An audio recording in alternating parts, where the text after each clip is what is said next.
27-year-old Shaye Groves was a woman who loved how the criminal mind worked. However, her fascination ran deeper than most. She fascinated over serial killers such as Harold Shipman and Fred West, amongst others.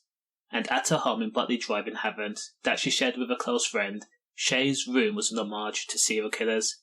She had books, framed pictures plastered all over white walls, and ceremonial daggers adorned on shelves. On July 17, 2022, Shaye's on-and-off boyfriend, 25-year-old Frankie Fitzgerald, had stopped at the house. While he was asleep in bed, Shaye had armed herself with a blade, and then she began to target Frankie's neck. Shaye had a compulsive personality. Anything she became fixated on, it had to be hers. Shaye was said to be infatuated and all-consumed by Frankie's performance in bed, and his attention to the relationship. So, when she spent the evening scrolling through his phone, police believe that Shaye had stumbled on messages Frankie had sent to another person, a younger girl. Shaye was said to have been jealous, and that flipped a switch inside her. Her passionate attack caused Shaye to knife Frankie 22 times. During that process, he actually woke up and tried to fight her off, but of course he succumbed to his injuries. Shaye targeted his neck and chest. Again, he was knifed 22 times. He stood no chance. And of course, the injuries were categorized as catastrophic. Now, once the M was completed, Shaye used the knowledge she had gained from watching true crime documentaries and began to create false alibis. One of these alibis was to call a friend called Vicky, telling her that Frankie had left the house.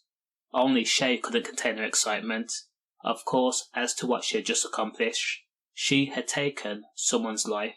So she called that same friend on a video call and was alleged to have been laughing while showing the friend Frankie's body.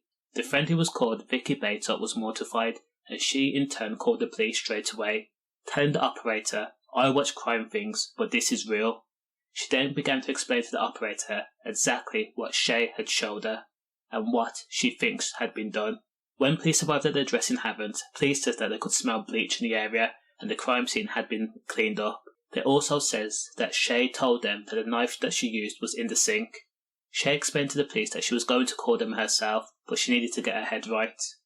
25-year-old Frankie was described as a doting father, and because he got with a person who had an addictive and jealous personality, his life was taken in his sleep.